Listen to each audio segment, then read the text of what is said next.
Sepiring tulang ayam dan nasi dingin sisa kemarin dilempar tepat ke wajah saya. Piring itu pecah di lantai marmer. Serpihannya menggores betis saya hingga berdarah. Itu makanan yang pantas untukmu. Perempuan mandul yang menumpang di rumah keluarga kami. Ibu mertua saya membentak, matanya melotot penuh kebencian. Di sebelahnya, Renata tersenyum.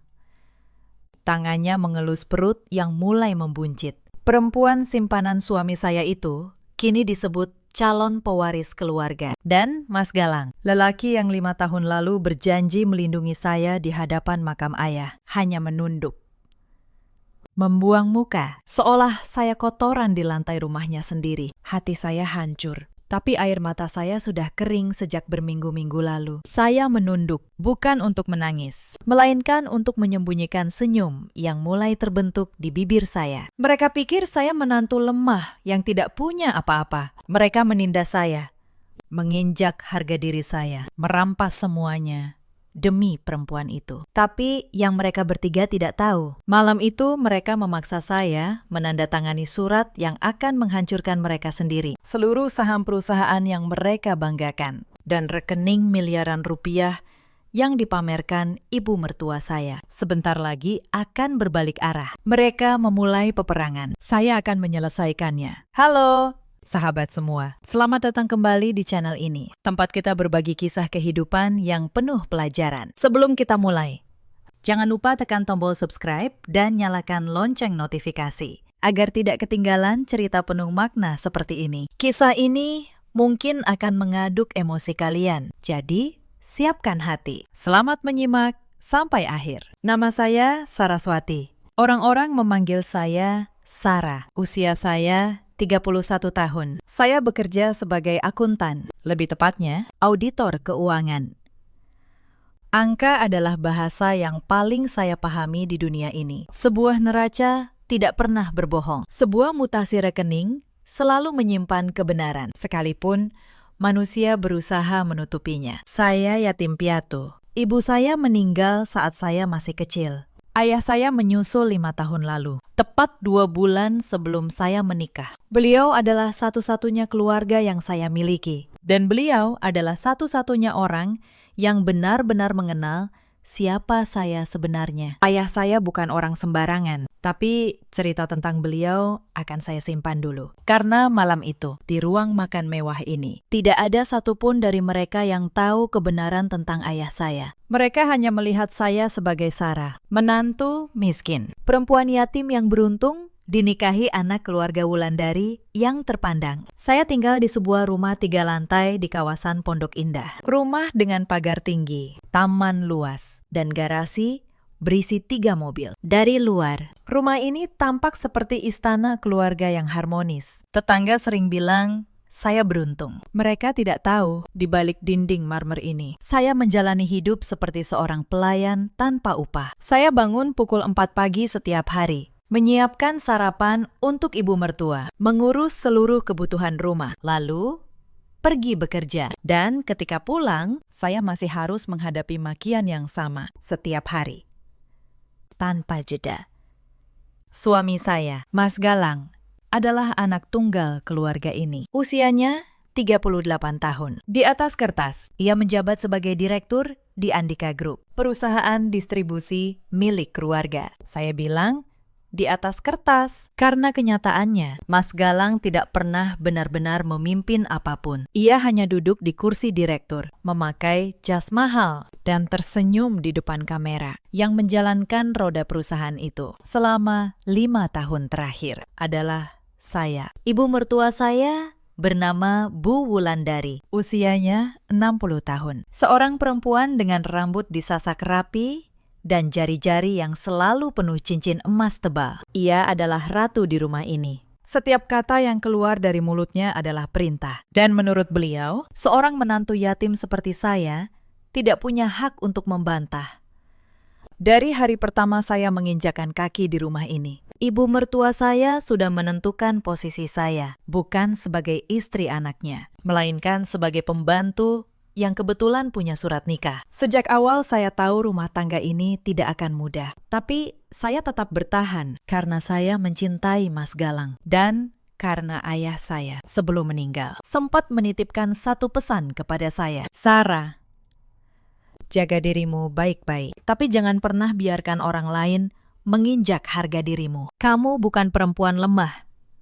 Kamu anak ayah. Saat itu, saya hanya tersenyum. Saya tidak mengerti betapa beratnya makna kalimat itu. Sampai semua yang terjadi di rumah ini perlahan membuka mata saya. Mari saya ceritakan dari awal. Dari saat semuanya masih terlihat baik-baik saja. Sebelum perempuan bernama Renata itu datang dan mengubah segalanya menjadi neraka. 5 tahun lalu, saya menikah dengan Mas Galang di sebuah masjid sederhana. Pernikahan kami tidak mewah, karena saat itu, jujur saja, keluarga Wulandari sedang berada di ujung kehancuran. Banyak orang tidak tahu fakta ini. Andika Group, perusahaan yang sekarang dibanggakan ibu mertua saya, dulu hampir bangkrut 5 tahun lalu. Perusahaan itu terlilit hutang. Pelanggan kabur. Karyawan mulai berhenti. Bank menolak memberi pinjaman. Mas Galang waktu itu bukan direktur yang gagah. Ia hanya lelaki putus asa yang hampir kehilangan warisan ayahnya. Saya masih ingat malam ketika ia menangis di hadapan saya. Ia bilang perusahaan keluarganya akan tutup. Ia bilang ia tidak tahu harus bagaimana. Dan saat itu, saya membuat keputusan yang mengubah hidup saya selamanya. Saya menggunakan warisan dari ayah saya untuk menyelamatkan perusahaan itu. Ayah saya sebelum meninggal meninggalkan saya lebih dari yang dibayangkan siapapun. Beliau adalah pemilik beberapa aset dan dana yang nilainya sangat besar. Saya tidak pernah memamerkannya. Saya tidak pernah bercerita kepada keluarga Wulandari. Saya hanya diam-diam menyuntikkan dana miliaran rupiah ke Andika Group melalui jalur yang sah, lewat seorang notaris kepercayaan ayah saya. Saya melakukannya secara anonim. Tidak ada yang tahu dari mana uang penyelamat itu datang. Mereka pikir itu keajaiban. Mereka pikir Mas Galang yang hebat. Mereka pikir perusahaan bangkit karena kepemimpinannya. Padahal, akuntan yang merancang seluruh restrukturisasi keuangan itu adalah saya. Auditor yang menambal kebocoran dana itu adalah saya. Orang yang tidur hanya 2 jam sehari demi menyelamatkan warisan keluarga mereka adalah saya. Selama 5 tahun, saya bekerja dalam diam. Saya tidak menuntut pengakuan. Saya pikir selama Mas Galang bahagia, selama rumah tangga kami utuh, semua pengorbanan itu sepadan. Saya salah besar karena ketika perusahaan kembali jaya, ketika rekening keluarga kembali penuh, mereka tidak melihat saya sebagai penyelamat. Mereka melihat saya sebagai beban yang sudah tidak berguna. Awalnya hanya sindiran kecil dari ibu mertua. Soal saya yang belum juga hamil, setelah 5 tahun menikah, perempuan itu gunanya melahirkan keturunan. Sarah, kalau tidak bisa, untuk apa kamu di sini? Saya hanya diam. Saya tahu, secara medis, masalahnya bukan pada saya, tapi saya memilih menelan semuanya. Demi menjaga nama baik suami saya di mata ibunya. Lalu sindiran itu berubah menjadi penghinaan terbuka. Dan puncaknya, 6 bulan lalu, perempuan itu datang, Renata. Saya pertama kali melihatnya di acara ulang tahun perusahaan. Seorang perempuan muda berusia 27 tahun, dengan gaun ketat dan senyum yang terlalu manis untuk dipercaya. Ia diperkenalkan sebagai sekretaris baru Mas Galang. Saya tidak menaruh curiga. Saya seorang istri yang percaya pada suaminya. Itulah kesalahan terbesar saya. Perubahan itu datang perlahan, seperti racun yang diteteskan sedikit demi sedikit. Mas Galang mulai sering pulang larut. Ia bilang ada banyak proyek di kantor. Ia bilang Renata membantunya lembur. Saya percaya. Saya bahkan menyiapkan makan malam dan menunggunya sampai tengah malam. Tapi yang pulang adalah lelaki yang baunya seperti parfum perempuan lain. Suatu malam, saya menemukan struk hotel di saku jasnya. Sebuah hotel mewah di kawasan Kuningan. Tanggalnya adalah malam ketika ia bilang sedang dinas keluar kota. Tangan saya gemetar, tapi saya tidak berteriak. Saya hanya menyimpan struk itu dan mencatat tanggalnya di kepala saya. Naluri seorang auditor, setiap bukti, sekecil apapun, suatu hari akan berguna. Insiden pertama datang seminggu kemudian. Pagi itu, saya hendak masuk ke sistem keuangan perusahaan untuk memeriksa laporan bulanan. Seperti biasa, tapi akses saya ditolak. Saya mencoba lagi. Ditolak lagi. Akun saya telah dinonaktifkan. Saya menelpon kantor. Seorang staf keuangan yang biasa bekerja dengan saya menjawab dengan suara takut. Maaf, Bu Sarah, ada instruksi dari Pak Direktur. Semua akses Ibu ke sistem keuangan dicabut, katanya. Sekarang Mbak Renata yang akan menangani. Dada saya terasa ditusuk. Bukan karena saya kehilangan jabatan, tapi karena saya mengerti apa artinya ini. Mereka mulai memutus saya dari perusahaan yang saya selamatkan dengan tangan saya sendiri. Malam itu, saya bertanya pada Mas Galang. Suara saya masih tenang. Mas, kenapa akses keuangan saya dicabut? Ia bahkan tidak menatap saya. Matanya tetap pada layar ponselnya. Itu urusan perusahaan. Sarah, kamu tidak perlu ikut campur. Renata lebih kompeten. Renata lebih kompeten. Kalimat itu menggema di kepala saya sepanjang malam. Tapi saya hanya tersenyum tipis. Mereka tidak tahu. Mencabut akses bukan berarti menghapus jejak. Dan saya menyimpan salinan dari segalanya. Insiden kedua terjadi sebulan kemudian. Suatu sore, saya pulang kerja dan menemukan sebuah koper besar di ruang tamu. Koper itu milik Renata. Perempuan itu berdiri di tangga, mengenakan piyama sutra, seolah ini sudah menjadi rumahnya. Oh, Mbak Sarah sudah pulang, katanya dengan senyum kemenangan. Mulai sekarang, Renata tinggal di sini. Bu Wulandari yang mengundang. Katanya Renata harus dijaga, kan sedang mengandung cucu pertama keluarga. Saya membeku. Cucu pertama. Kata itu menghantam saya seperti palu. Saya berbalik mencari Mas Galang. Saya menemukannya di ruang kerja. Dan apa yang ia katakan menghancurkan sisa terakhir dari rumah tangga saya. Renata hamil anak saya. Sarah, dia akan memberi saya keturunan. Sesuatu yang tidak pernah bisa kamu berikan. Terima saja kenyataan ini. Saya tidak menangis. Anehnya, di saat yang seharusnya paling menyakitkan itu, saya justru merasa dingin. Tenang, seolah ada bagian dari diri saya yang akhirnya terbangun. Insiden ketiga datang dari ibu mertua. Keesokan paginya, Bu Wulandari memanggil saya ke ruang keluarga. Ia duduk di sofa utama, dengan Renata di sampingnya. Sarah, kamar utama di lantai 2 sekarang untuk Renata dan calon cucu saya. Kamu pindah ke kamar belakang, dekat dapur. Kamar pembantu. Itu lebih cocok untukmu. Kamar pembantu. Sebuah ruangan sempit tanpa jendela di belakang dapur. Ibu mertua saya menyuruh saya, istri sah anaknya, tidur di sana. Saya menatapnya cukup lama. Lalu, saya mengangguk pelan. Baik, Bu. Kepatuhan saya membuat mereka semakin berani. Mereka kira saya sudah kalah. Mereka tidak tahu. Saya sengaja membuat mereka merasa menang. Karena orang yang merasa menang akan menjadi ceroboh. Dan kecerobohan adalah hal yang paling saya butuhkan. Insiden keempat adalah yang paling menyakitkan. Suatu hari, saya pulang dan mencium bau asap dari halaman belakang. Ibu mertua saya sedang membakar sesuatu di tong besi. Saya mendekat, dan jantung saya seperti berhenti. Yang dibakar adalah album foto pernikahan saya. Dan di sampingnya, sebuah kotak kayu tua. Kotak peninggalan ayah saya, berisi foto-foto lama dan beberapa surat yang beliau tulis untuk saya. Untuk apa menyimpan barang sampah masa lalu? Kata Bu Wulandari dingin, sambil melempar foto terakhir ke dalam api. Rumah ini harus bersih dari jejakmu. Saya berlari menyelamatkan kotak ayah saya. Sebagian isinya sudah hangus. Tapi satu amplop coklat di dasar kotak masih utuh. Amplop yang bahkan belum pernah saya buka sebelumnya. Di rumah itu, hanya ada satu orang yang masih memandang saya sebagai manusia. Namanya Bu Asih, seorang pembantu tua yang sudah bekerja di keluarga Wulandari sejak lama. Malam itu, ia diam-diam datang ke kamar pembantu saya, membawakan sepiring nasi hangat dengan ikan goreng dan sayur asam. Makan, Nak Sarah, bisiknya.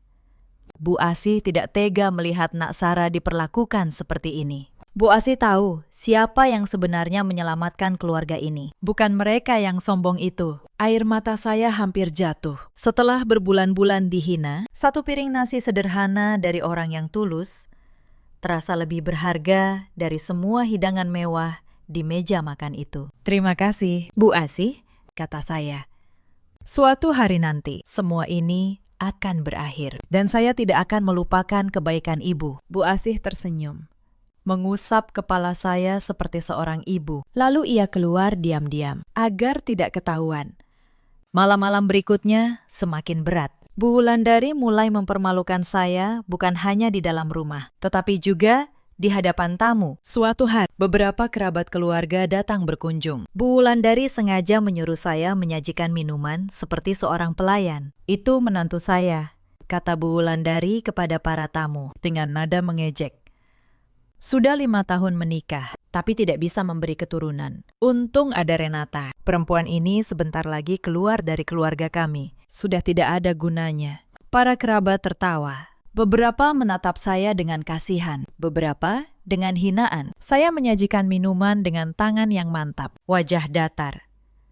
Lalu kembali ke dapur. Mereka kira saya tidak punya harga diri, padahal saya hanya sedang menabung kemarahan untuk hari pembalasan. Malam itu, di kamar pembantu yang sempit, saya membuka amplop itu untuk pertama kalinya. Dan apa yang ada di dalamnya mengubah segalanya. Di dalam amplop itu ada sebuah surat dari ayah saya dan sebuah kartu nama. Kartu nama seorang notaris bernama Pak Hendarto. Surat itu ditulis tangan oleh ayah saya beberapa minggu sebelum beliau meninggal. Tangan saya gemetar saat membacanya. Ayah menulis bahwa beliau tahu pernikahan saya tidak akan mudah. Beliau menulis bahwa beliau sudah mengamati keluarga Wulandari dan beliau tidak sepenuhnya percaya pada mereka. Karena itu, beliau menyiapkan sesuatu untuk melindungi saya. Sarah, jika suatu hari kamu membaca surat ini, berarti keadaan sedang sulit. Temui Pak Hendarto. Beliau menyimpan semua yang ayah tinggalkan untukmu. Jangan biarkan siapapun tahu sampai waktunya tiba. Kamu akan tahu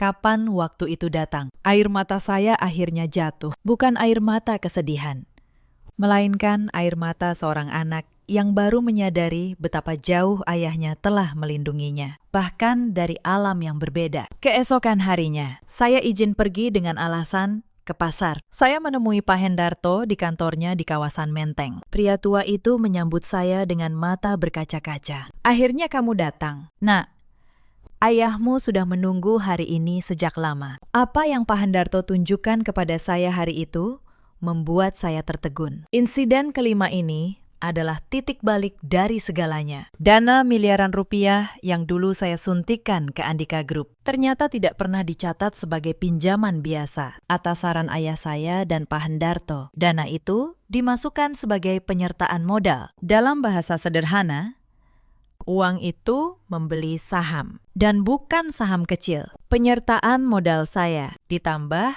konversi hutang yang menyelamatkan perusahaan membuat saya secara hukum memiliki saham mayoritas Andika Group. 51%. Saya adalah pemilik mayoritas perusahaan yang selama ini menghina saya. Secara hukum, di atas kertas bermaterai dengan tanda tangan notaris negara. Andika Group adalah milik saya. Ayahmu merancang ini agar tidak ada yang bisa menyentuhmu, kata Pak Hendarto. Selama 5 tahun, kepemilikan ini disimpan dalam struktur yang tidak terlihat oleh keluarga suamimu. Mereka pikir kamu hanya menantu, padahal kamu pemilik dari segalanya yang mereka banggakan. Saya keluar dari kantor itu dengan perasaan yang sulit dijelaskan. Selama ini, saya merasa tidak punya apa-apa, padahal saya memegang segalanya. Saya hanya belum tahu cara menggunakannya. Saya tidak terburu-buru. Seorang auditor tidak pernah bertindak tanpa bukti yang lengkap. Saya butuh lebih banyak amunisi sebelum perang yang sesungguhnya. Insiden ke-6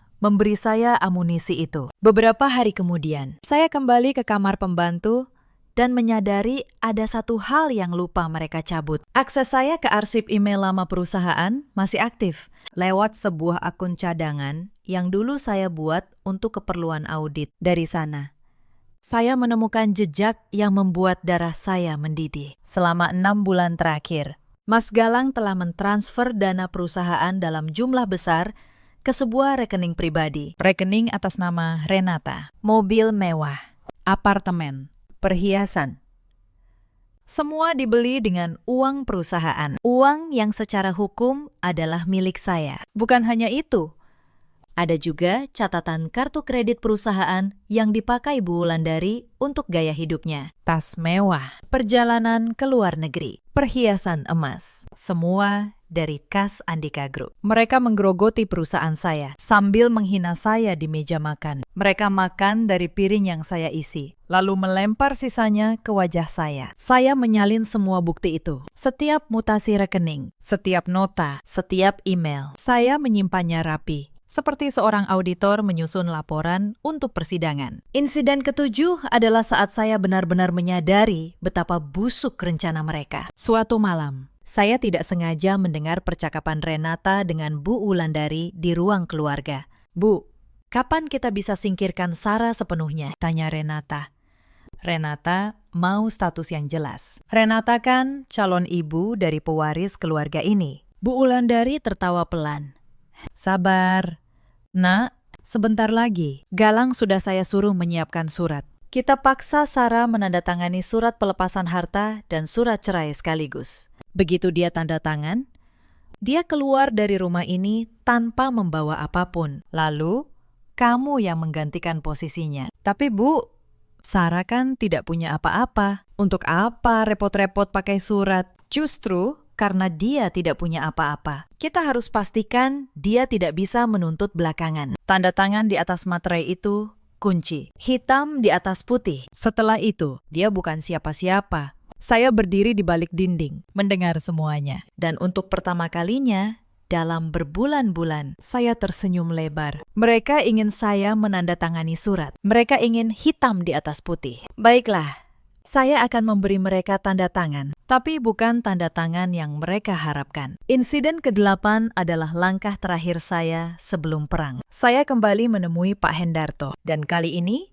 saya membawa seorang lagi, pengacara bernama Pak Bramantio. Seorang pengacara korporat yang terkenal sangat tajam di pengadilan. Kami menghabiskan beberapa malam menyusun strategi. Saya serahkan semua bukti yang saya kumpulkan. Mutasi rekening, bukti penggelapan dana perusahaan, sertifikat saham mayoritas atas nama saya, akta hibah dari ayah saya. Pak Bramantio memeriksa semuanya, lalu menatap saya. "Bu Sarah, dengan bukti selengkap ini, mereka tidak hanya akan kehilangan perusahaan, mereka bisa masuk penjara karena penggelapan dana." "Bagus," kata saya, "tenang. Saya hanya butuh satu kesempatan untuk membuat semua terjadi di depan mata mereka sendiri. Dan kesempatan itu datang lebih cepat dari yang saya kira. Karena beberapa hari kemudian, Bu Wulandari mengumumkan sesuatu. Akan ada acara besar di rumah. Sebuah perayaan kesuksesan Andika Group. Dihadiri seluruh keluarga besar dan para relasi bisnis. Dan di acara itulah, kata ibu mertua saya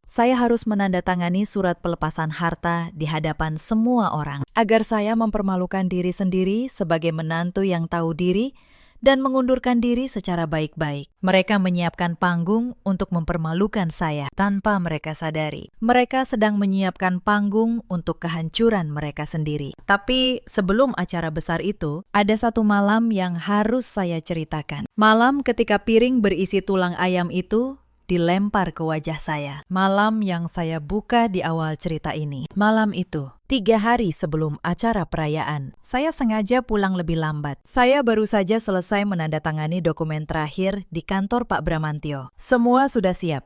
Bom, waktu sudah saya pasang. Yang tersisa hanyalah menunggu. Saat saya masuk ke ruang makan, mereka bertiga sudah duduk di meja. Bu Wulandari, Renata, dan Mas Galang. Di hadapan mereka, hidangan mewah, soto daging, rendang, ikan bakar, dan di hadapan kursi saya, sebuah piring berisi tulang ayam dan nasi dingin sisa kemarin. "Itu makananmu malam ini," kata Bu Wulandari sambil menyeringai. "Perempuan yang tidak menghasilkan apa-apa tidak pantas makan makanan layak." Saya berdiri diam. Lalu Renata, dengan suara mendayu yang dibuat-buat, berkata, "Ibu, jangan kasar-kasar sama Mbak Sarah. Kasihan. Mungkin dia memang lapar. Seharian cuma bisa di dapur. Biar saja dia makan sisa. Hitung-hitung sedekah dari calon pewaris keluarga ini." Saya menatap Mas Galang, lelaki yang dulu berjanji melindungi saya. Ia hanya menunduk, membuang muka ke arah jendela. Bahkan tidak berani menatap mata saya saat saya tidak segera duduk. Kemarahan Bu Wulandari memuncak. Ia mengambil piring tulang ayam itu dan melemparkannya ke arah saya. Piring itu pecah di lantai. Serpihannya menggores betis saya hingga berdarah. Makan sisa gundik suamimu. Itu tempat yang pantas untuk perempuan mandul dan miskin sepertimu. Ruangan hening. Hanya terdengar suara Renata yang tertawa kecil. Dan di tengah penghinaan paling rendah itu, saya menunduk. Bukan untuk menangis, melainkan untuk menyembunyikan senyum di bibir saya. Karena di saku saya saat itu sudah tersimpan salinan sertifikat saham mayoritas Andika Group atas nama saya. Mereka melempar makanan ke wajah pemilik perusahaan mereka. Dan mereka tidak tahu apa-apa. Saya mengangkat wajah. Saya menatap mereka bertiga satu persatu. Lalu saya berkata dengan suara yang sangat tenang. Baik, Bu, saya akan menandatangani surat itu di acara perayaan nanti di hadapan semua orang. Seperti yang Ibu inginkan. Mata Bu Wulandari berbinar penuh kemenangan. Ia kira saya menyerah. Ia kira saya akan mempermalukan diri sendiri di depan keluarga besar. Bagus, katanya. Akhirnya, kamu tahu diri juga. Saya membungkuk sopan. Lalu, saya berjalan ke kamar pembantu, melangkahi pecahan piring di lantai. Punggung saya tegak. Untuk pertama kalinya dalam berbulan-bulan, langkah saya terasa ringan. 3 hari. Tinggal 3 hari lagi sampai semuanya berakhir. Malam itu, saya menelpon Pak Bramantio dari kamar sempit saya. Suara saya berbisik. Tapi, mantap. Pakistan, kita jalan sesuai rencana. Di acara perayaan, pastikan semua dokumen siap. Dan pastikan pihak yang berwenang juga hadir di waktu yang tepat. Sudah saya atur, Bu Sarah, jawab Pak Bramantio. Mereka memaksa Anda menandatangani surat di depan umum. Justru itu kesempatan terbaik kita. Semua mata akan tertuju ke sana. Dan mereka akan menyaksikan kebenaran terungkap. Di tempat yang sama di mana mereka berniat mempermalukan Anda. Saya menutup telepon. Lalu saya membuka kotak peninggalan ayah saya yang berhasil saya selamatkan dari api. Saya mengeluarkan foto beliau. Saya menatapnya lama. Ayah, bisik saya.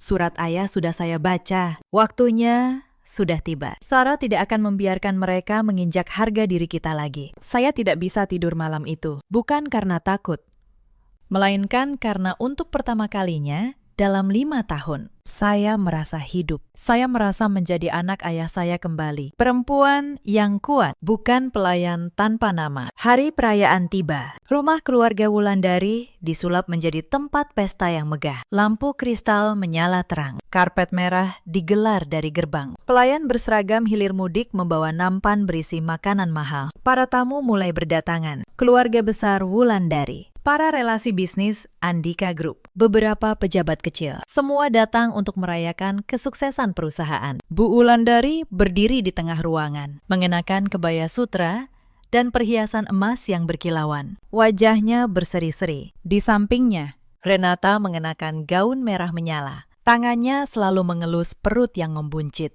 memamerkan kehamilannya kepada setiap tamu. Mas Galang berdiri di dekat panggung kecil, mengenakan jas hitam mahal. Direktur Andika Group. Begitu para tamu memanggilnya. Ia tersenyum bangga, menyalami para relasi. Seolah seluruh kesuksesan ini hasil kerja kerasnya sendiri. Dan saya diberi gaun sederhana berwarna abu-abu. Sengaja dipilih agar saya terlihat seperti pelayan di tengah pesta. Saya disuruh berdiri di pojok, menunggu giliran untuk dipermalukan. Tapi malam itu saya tidak merasa kecil karena di tas tangan saya tersimpan map berisi dokumen yang akan mengubah hidup semua orang di ruangan ini. Acara dimulai. Bu Wulandari naik ke panggung kecil dan memberi sambutan. Ia berbicara tentang perjuangan keluarga, tentang kebangkitan Andika Group dari ambang kebangkrutan. Ia memuji Mas Galang sebagai pemimpin hebat yang menyelamatkan perusahaan. Saya berdiri di pojok, mendengarkan kebohongan itu dengan tenang. Setiap kata pujian untuk Mas Galang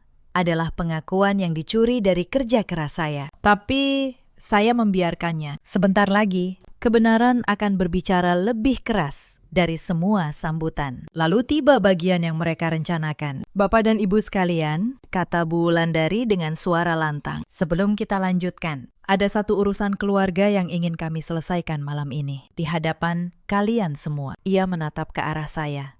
Senyum kemenangan terukir di wajahnya. Menantu saya, Sarah, dengan kesadaran penuh, ingin menyerahkan kembali posisinya dalam keluarga ini. Ia akan menandatangani surat pelepasan harta dan persetujuan perceraian secara baik-baik karena ia menyadari bahwa ia tidak lagi pantas berada di keluarga terhormat ini. Para tamu berbisik-bisik. Beberapa menatap saya dengan kasihan, beberapa dengan sinis. Renata melangkah maju, membawa map berisi surat-surat itu. Ia menyodorkannya kepada saya dengan senyum penuh kemenangan. Sebuah pena diletakkan di atasnya. Silakan, Mbak Sarah, kata Renata pelan, agar hanya saya yang dengar. Tanda tangani, lalu pergi dari hidup kami selamanya. Saya mengambil map itu. Saya membuka halaman pertama. Surat pelepasan harta. Surat yang menyatakan saya melepaskan semua hak atas harta keluarga dan perusahaan. Saya mengambil pena. Tangan saya mantap. Saya membubuhkan tanda tangan saya di atas materai dengan tenang. Di hadapan semua orang, mata Bu Wulandari berbinar. Renata tersenyum lebar. Mas Galang menghela napas lega. Nah, begitu, kata Bu Wulandari. Sekarang kamu boleh pergi. Bawa barangmu. Dan jangan pernah kembali. Saya menutup map itu. Lalu saya mengangkat wajah. Dan untuk pertama kalinya, malam itu, saya tersenyum lebar di hadapan mereka. Sebelum saya pergi, Bu, kata saya, dengan suara yang tiba-tiba terdengar jelas ke seluruh ruangan. Izinkan saya menyampaikan satu hal kepada para tamu yang terhormat. Saya melangkah ke panggung, bukan diseret. Saya naik dengan langkah tegak. Ada sesuatu dalam nada suara saya yang membuat seluruh ruangan terdiam. Nama saya Saraswati, selama 5 tahun. Kalian mengenal saya sebagai menantu keluarga Wulandari. Perempuan yatim yang katanya beruntung. Malam ini, izinkan saya memperkenalkan diri saya yang sebenarnya. Saya membuka tas saya. Saya mengeluarkan map kedua. Map yang tidak mereka ketahui. 5 tahun lalu, Andika Group hampir bangkrut. Terlilit hutang miliaran rupiah, ditinggal pelanggan, ditolak bank. Perusahaan ini nyaris mati. Bisik-bisik mulai terdengar. Wajah Bu Wulandari mulai berubah.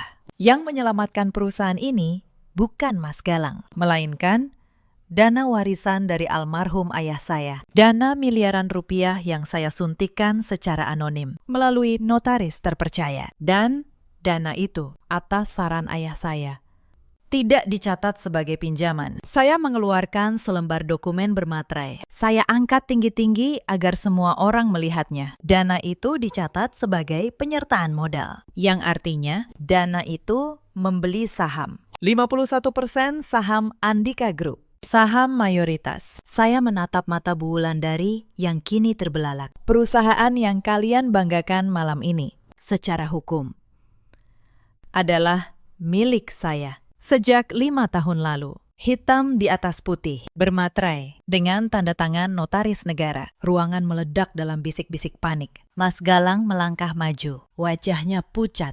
Itu tidak mungkin, kamu bohong. Bohong, saya tersenyum. Pak Hendarto, silakan. Dari kerumunan tamu, seorang pria tua melangkah maju. Notaris Hendarto. Ia membawa map berisi dokumen asli. Saya Hendarto, notaris yang menangani seluruh aset almarhum Bapak Surya Dharma, ayah dari Ibu Saraswati, katanya dengan suara berwibawa. Saya bersaksi bahwa seluruh dokumen yang ditunjukkan Ibu Sarah adalah sah dan asli. Ibu Saraswati adalah pemegang saham mayoritas Andika Group secara hukum. Bu Wulandari terhuyung. Ia mencengkeram lengan kursi terdekat agar tidak jatuh. Wajahnya yang tadi penuh kemenangan kini pucat pasi. Tidak mungkin, gumamnya.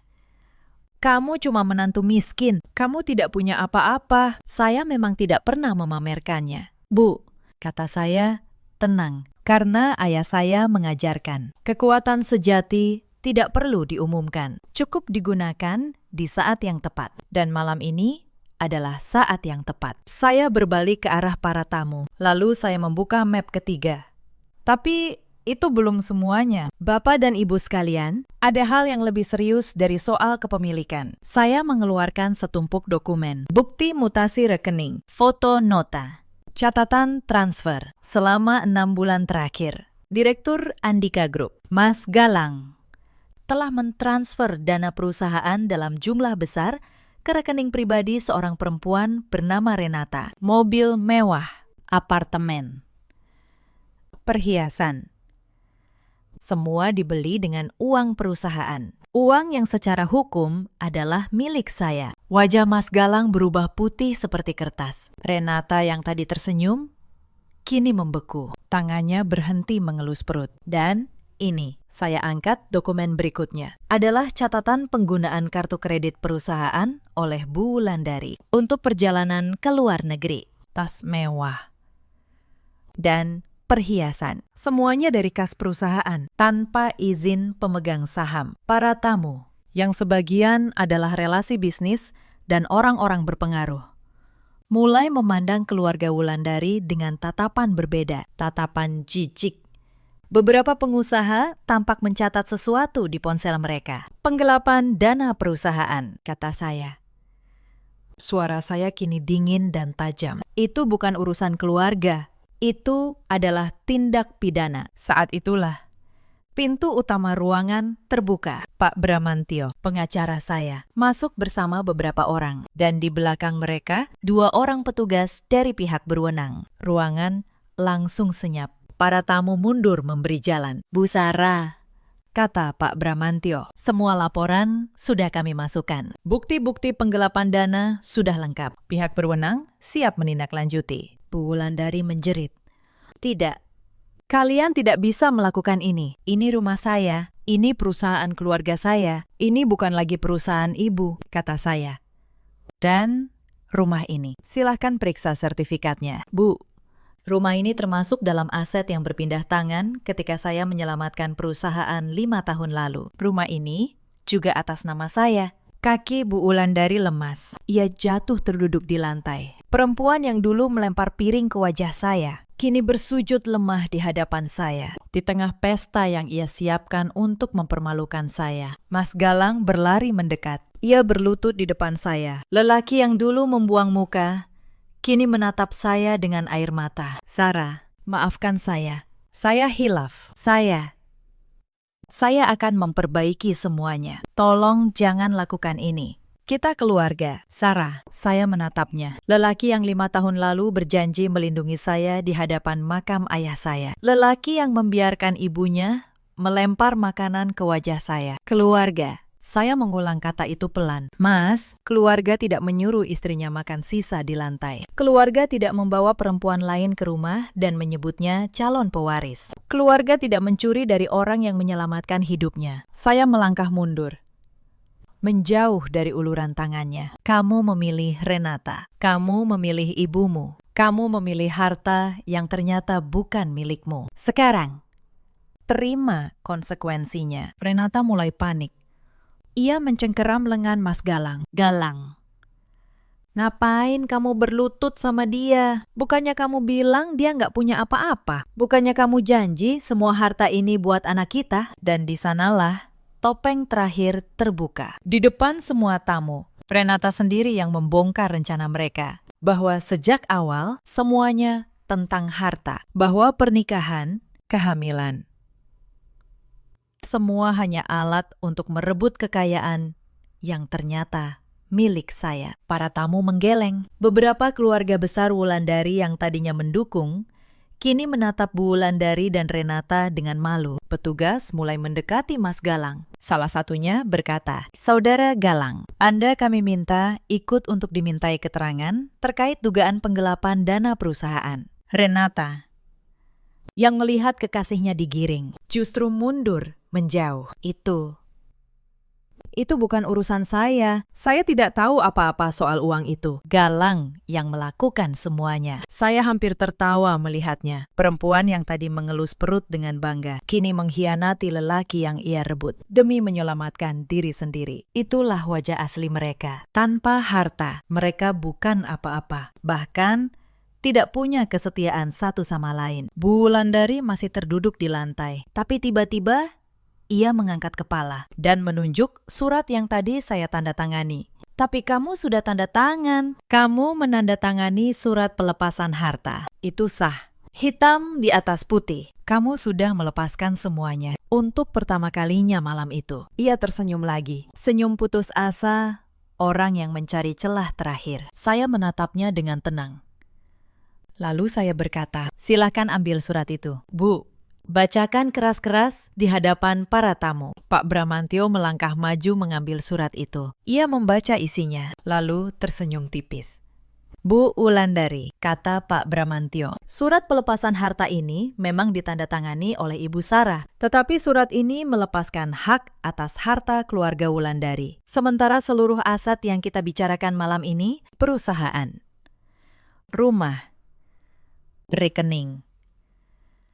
Secara hukum, bukan lagi harta keluarga Wulandari. Semua itu sudah menjadi milik pribadi Ibu Saraswati sejak 5 tahun lalu. Dengan kata lain, surat ini melepaskan sesuatu yang memang sudah tidak Anda miliki. Ruangan terdiam. Lalu seseorang di antara para tamu menahan tawa. Saya menjelaskan dengan tenang. Saya memang menandatanganinya. Bu, karena saya tahu surat itu tidak akan mengambil apapun dari saya. Justru sebaliknya, tanda tangan itu adalah bukti bahwa ibu secara sadar mencoba memaksa saya melepaskan harta yang ibu kira milik ibu. Bukti pemaksaan di atas materai.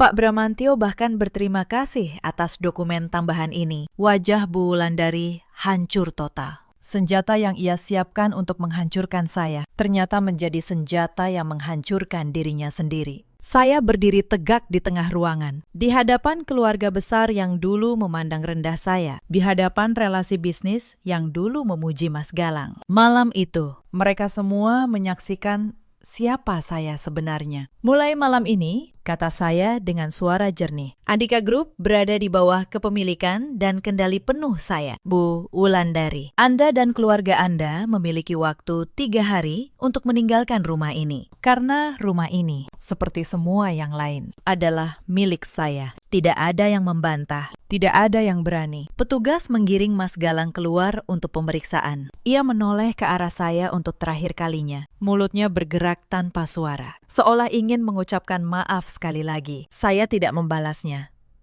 Beberapa kata maaf datang terlalu terlambat. Ketika kerusakan sudah tak bisa diperbaiki. Renata, dengan perut yang membuncit, mencoba menyelinap keluar dari pintu samping. Tapi beberapa anggota keluarga besar menahannya. Status yang ia banggakan, calon pewaris keluarga, lenyap dalam semalam. Yang tersisa hanyalah seorang perempuan hamil, tanpa rumah, tanpa harta, dan tanpa lelaki yang dulu menjanjikannya segalanya. Saya berjalan keluar dari ruang pesta itu dengan kepala tegak. Di belakang saya, kemewahan yang dulu dibangun di atas penghinaan terhadap diri saya, kini runtuh menjadi puing-puing. Saya berhenti sejenak di pintu. Saya menoleh ke arah ruang makan, tempat di mana 3 hari lalu, sebuah piring dilempar ke wajah saya. Saya teringat semua malam ketika saya menelan air mata di kamar pembantu yang sempit. Semua pagi ketika saya bangun pukul 4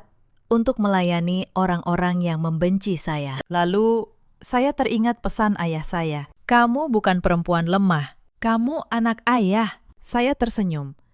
Untuk pertama kalinya. Senyum itu bukan untuk menyembunyikan apapun. 3 bulan berlalu sejak malam itu. Banyak hal berubah. Andika Group kini sepenuhnya berada di bawah kendali saya. Saya tidak lagi bekerja dalam bayang-bayang. Saya duduk di kursi yang seharusnya menjadi milik saya sejak lama. Bukan kursi direktur yang dipajang untuk kamera, melainkan kursi seorang pemilik yang benar-benar memimpin. Karyawan yang dulu takut menyapa saya, kini bekerja dengan tenang.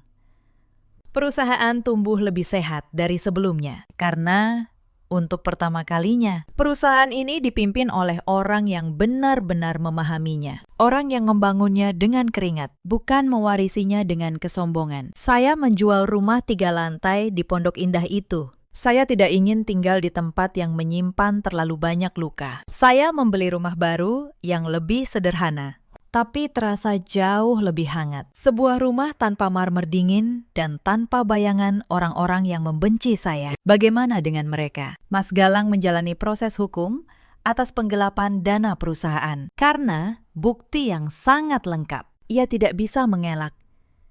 Lelaki yang dulu duduk megah di kursi direktur, kini harus menghadapi konsekuensi dari semua pilihannya. Saya dengar, di tengah masa sulitnya, tidak ada satupun perempuan yang menjanjikan cinta itu datang menengoknya. Bu Wulandari kehilangan segalanya. Rumah, perusahaan, gaya hidup mewah, dan harga diri yang ia bangun di atas penghinaan terhadap orang lain. Ia kini tinggal di sebuah rumah kontrakan kecil di pinggiran kota, bersama beberapa kerabat yang masih mau menampungnya. Kabarnya, ia sering menangis menyesali perbuatannya. Tapi penyesalan seperti maaf sering datang ketika semuanya sudah terlambat. Dan Renata, perempuan yang dulu mengelus perutnya dengan bangga sambil menyebut dirinya calon pewaris. Ia menghilang ketika harta yang ia incar lenyap, ketika lelaki yang ia rebut jatuh. Ia pun pergi tanpa menoleh. Ia mencari mangsa baru di tempat lain. Karena bagi perempuan seperti itu, cinta tidak pernah ada. Yang ada hanya hitungan untung dan rugi. Saya tidak membenci mereka lagi. Kebencian hanya akan meracuni diri saya sendiri. Saya memilih melepaskan, membiarkan karma bekerja dengan caranya sendiri. Suatu sore, saya duduk di teras rumah baru saya. Saya membuka kotak peninggalan ayah saya yang berhasil saya selamatkan dari api. Saya mengeluarkan foto beliau dan surat terakhir yang beliau tulis. Saya membaca ulang kalimat itu. Jangan pernah biarkan orang lain menginjak harga dirimu. Kamu bukan perempuan lemah. Kamu anak ayah. Air mata saya jatuh. Tapi kali ini, air mata bahagia. Air mata seorang anak yang akhirnya bisa berkata, "Ayah, Sarah sudah menjaga harga diri kita. Sarah tidak mengecewakan ayah." Di luar sana, ada banyak perempuan yang mungkin sedang berada di posisi saya dulu. Diinjak di rumah sendiri, dihina karena dianggap tidak menghasilkan apa-apa, dipaksa diam demi menjaga rumah tangga yang sebenarnya sudah lama retak. Cerita ini mengajarkan satu hal. Kebaikan dan kesabaran bukanlah kelemahan. Tapi jangan pernah biarkan kesabaranmu disalahartikan sebagai izin untuk diinjak. Ada batas antara mengalah dan kehilangan harga diri. Dan ketika batas itu dilewati, kamu berhak berdiri tegak membela dirimu sendiri. Ada banyak perempuan di luar sana yang merasa tidak punya apa-apa, padahal mereka memiliki kekuatan yang belum mereka sadari. Kekuatan itu bukan selalu soal harta. Kadang ia berupa kecerdasan, ketekunan, atau keberanian untuk berkata cukup. Ada juga banyak suami seperti Mas Galang, lelaki yang membiarkan ibunya menginjak istrinya, lalu menukar kesetiaan dengan godaan sesaat. Mereka sering baru menyesal ketika telah kehilangan orang yang paling tulus mencintainya. Ada pula para ibu mertua seperti Bu Wulandari yang lupa bahwa menantu juga manusia, bahwa rumah tangga anaknya dibangun bukan hanya oleh darah daging, tetapi juga oleh perempuan yang datang dengan ketulusan. Dan ketika ketulusan itu diinjak, yang runtuh bukan hanya satu rumah tangga, melainkan seluruh keluarga. Dalam hidup, kita selalu punya pilihan, memilih untuk diam dan terus diinjak, atau memilih untuk berdiri dan membela diri, memilih untuk membalas dengan kebencian, atau membiarkan kebenaran dan keadilan yang berbicara. Saya memilih untuk berdiri, bukan dengan kemarahan, tetapi dengan bukti, bukan dengan teriakan, tetapi dengan kebenaran yang tidak bisa dibantah. Kepada kalian yang sedang berjuang dalam diam, percayalah, kesabaran kalian tidak akan sia-sia. Suatu hari, kebenaran akan menemukan jalannya. Dan ketika hari itu tiba, berdirilah dengan tegar. Karena kalian, sama seperti saya, jauh lebih kuat dari yang kalian kira. Terima kasih sudah menemani saya sampai akhir cerita ini. Jika kisah ini menyentuh hati kalian, ceritakan pengalaman kalian di kolom komentar. Mungkin cerita kalian akan menjadi kekuatan bagi orang lain yang sedang berjuang. Sampai jumpa di kisah berikutnya.